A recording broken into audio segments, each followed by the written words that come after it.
दुनिया में एक और मीटिंग की चर्चा है। वो मीटिंग है चीन के राष्ट्रपति शी जिनपिंग और रूस के राष्ट्रपति व्लादिमीर पुतिन की। चीन ने आज बता दिया कि ट्रंप और पुतिन में क्या अंतर है, वो किससे दोस्ती चाहते हैं और किससे दुश्मनी। ट्रंप के जाने के 4 दिन बाद पुतिन चीन पहुंचे, जिनका जबरदस्त वेलकम हुआ। पुतिन 25 साल पुराने चीन के साथ हुए एग्रीमेंट को आगे बढ़ाने आए हैं। इस दौरान पुतिन और शी जिनपिंग के बीच टी डिप्लोमेसी हुई।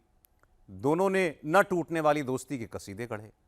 शी जिनपिंग पुतिन के बीच में गजब की केमिस्ट्री भी दिखी और जिससे यह तय हो गया कि किससे दिल मिल रहा है और किससे सिर्फ हाथ। सिर्फ 100 घंटे बाद शी जिनपिंग ने ट्रंप को हैसियत बता दी कि उनकी नजर में इंपॉर्टेंस किसकी है। दुनिया के दादा होंगे लेकिन पाकिस्तान की तरफ बिछने वाले नहीं हैं। स्पेशल ट्रीटमेंट मिलेगा लेकिन पुतिन के ऊपर तो कतई नहीं। चीन कुछ कहता नहीं है लेकिन प्रतीकों से बहुत कुछ कह देता है।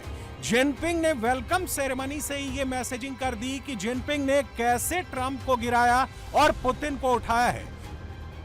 सबसे पहला सैंपल यह है, Trump my Jinping my friend करते हुए चीन आए थे। सोचा था ग्रैंड वेलकम मिलेगा, खुद शी एयरपोर्ट पर रिसीव करने आएंगे, लेकिन शी नहीं आए। शी ने उपराष्ट्रपति हान झेंग को ट्रंप की अगवानी करने भेजा था, जबकि पुतिन की अगवानी करने चीनी विदेश मंत्री वांग यी आए। अब आपको लग सकता है कि प्रोटोकॉल के हिसाब से ट्रंप की अगवानी के लिए चीन ने उपराष्ट्रपति को भेजा, जबकि पुतिन के लिए विदेश मंत्री को भेजा, लेकिन इसमें भी चीन ने पुतिन को ही ट्रंप से ऊपर रखा। चीन कैसे प्रतीकों के माध्यम से खेल करता है वो भी जान लीजिए। जब 13 मई को एयरफोर्स 1 उतरा तो ट्रंप का स्वागत उपराष्ट्रपति हान झेंग ने किया। तकनीकी रूप से चीन के स्टेट हायरार्की में हान झेंग का पद वांग यी से बड़ा है। हकीकत यह है कि चीन की राजनीति केवल संवैधानिक पदों के आधार पर काम नहीं करती है। पुतिन का स्वागत करने वाले चीन के विदेश मंत्री वांग यी की हैसियत कहीं बड़ी है। वांग ना केवल चीन के शीर्ष राजनयिक हैं, बल्कि वो शक्तिशाली 24 सदस्यीय कम्युनिस्ट पार्टी और पॉलिट ब्यूरो के सदस्य भी हैं। वो राष्ट्रपति शी जिनपिंग के तहत राजनीतिक फैसले लेने की सबसे बड़ी सर्किल है। पॉलिट ब्यूरो में मजबूत होने के चलते वांग यी ज्यादा मजबूत हैं। हान झेंग उपराष्ट्रपति हैं, लेकिन मौजूदा पॉलिट ब्यूरो का हिस्सा नहीं है। पुतिन की अगवानी के लिए वांग यी को भेजना बीजिंग की ओर से एक स्ट्रॉन्ग पॉलिटिकल मैसेजिंग की गई है और ये चीन ने जानबूझकर किया है कि चीन की नजर से मॉस्को वाशिंगटन से ऊपर है।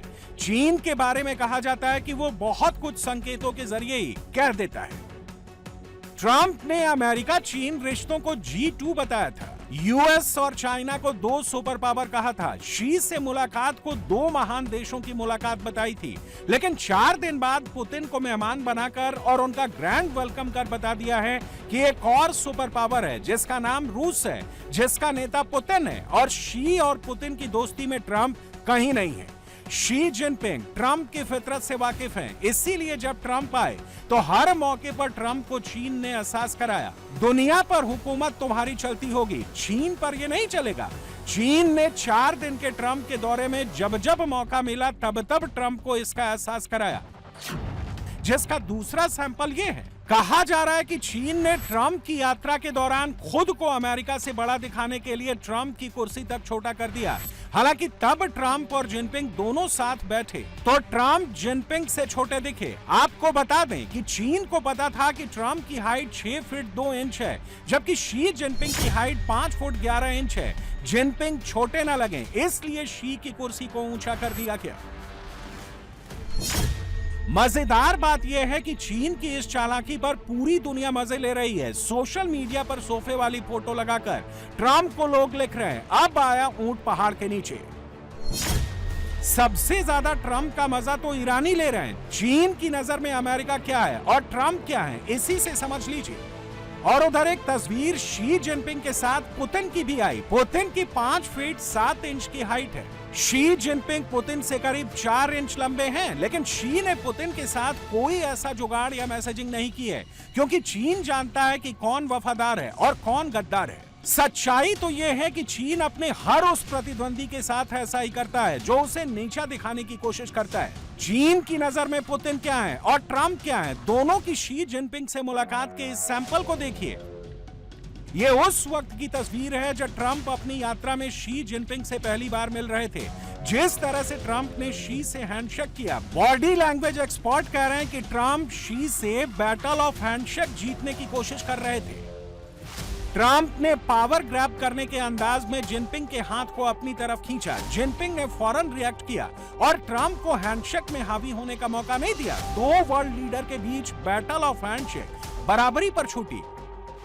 और जब पुतिन आए तो शी जिनपिंग ने वही सेट बनाया था। कैरेक्टर में ट्रंप की जगह पुतिन आ गए, लेकिन तस्वीर बिल्कुल अलग थी। जिनपिंग ने गर्मजोशी के साथ पुतिन के साथ हैंडशेक किया, जो ये बता रहा है कि चीन और रूस की दोस्ती का आयाम कितना बड़ा है। बॉडी लैंग्वेज की कसौटी को परखने वाले ये कह रहे हैं कि शी जिनपिंग के साथ ट्रंप और पुतिन की मुलाकात में काफी फर्क था और मैसेजिंग में भी बड़ा अंतर था। पुतिन के स्वागत में शी ज्यादा रिलैक्स, सिंक्रोनाइज्ड और ओल्ड स्ट्रेटेजिक पार्टनर जैसे दिखते हैं। दोनों अक्सर साथ साथ धीमे कदमों से चलते हैं, लंबे हैंडशेक करते हैं, आई कांटेक्ट ज्यादा रखते हैं और सेरेमोनियल कंफर्ट दिखाते हैं। जबकि ट्रंप के साथ जिनपिंग की मुलाकात में ऐसा कुछ नहीं था। बॉडी लैंग्वेज के एक्सपर्ट कह रहे हैं कि ट्रंप के साथ शी ज्यादा कैलकुलेटेड, प्रोटोकॉल ड्रिवन और साइकोलॉजिकली कंट्रोल दिखते हैं, लेकिन इसका मतलब कोल्डनेस नहीं था। शी ने ट्रंप को जोंघाना हाई के रेयर प्राइवेट गार्डन तक घुमाया, जो बहुत कम विदेशी नेताओं को दिखाया जाता है, जो एक सिंबॉलिक रिस्पेक्ट से ज्यादा कुछ नहीं था। जबकि पुतिन और शी जिनपिंग के बीच जबरदस्त केमिस्ट्री नजर आई। इसकी एक तस्वीर यह भी है जब बीजिंग मीटिंग के दौरान टी डिप्लोमेसी दिखाई दी। पुतिन मेहमान थे, लेकिन मेजबान की तरह शी के लिए चाय बनाई और चाय का प्याला उनकी हाथों में दिया, जो बता रहा है कि चीन और रूस की दोस्ती कितनी गहरी है। एक्सपर्ट इसे डीप स्ट्रेटेजिक फैमिलियरिटी का नाम दे रहे हैं। चीन ने अमेरिका को यह तो बता दिया कि अमेरिका के सामने वो दंडवत नहीं होने वाला। जब ट्रंप चीन आए तो कई ऐसे मौके आए जब चीन ने इसका एहसास अमेरिका को कराया और बड़ी चतुराई से कराया। ये बात किसी से छिपी नहीं है। सुरक्षा के नाम पर अमेरिका कैसे विदेशी अधिकारियों का अपमान करता है, जबकि अमेरिका के साथ कुछ ऐसा होता है तो बौखला जाता है।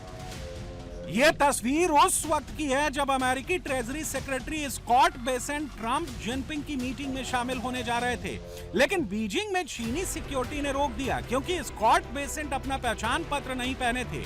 सोचा था अमेरिका के ट्रेजरी सेक्रेटरी हैं, कोई कुछ नहीं कहेगा, लेकिन चीन ने उन्हें रोककर उनका कंफ्यूजन दूर कर दिया। जैसे अमेरिका में उनका रूल चलता है तो यहाँ उनका रूल चलेगा। जब स्कॉट बेसेंट ने जरूरी डॉक्यूमेंट दिखाए, उसी के बाद चीनी अधिकारियों ने आगे जाने दिया। यही नहीं, इस दौरे में अमेरिकन मीडिया और सीक्रेट सर्विस की भी जमकर बेइज्जती हुई। अमेरिकी पत्रकारों से चीन में धक्का मुक्की हुई। तीखी नोक-झोंक के बाद उन्हें कवरेज के लिए एंट्री मिली। 2 मिनट की रॉन्ग कार पार्किंग के लिए चालान काटे गए। चीन में अमेरिकी डेलीगेशन और मीडिया 45 घंटे तक सख्त डिजिटल लॉकडाउन में रहा।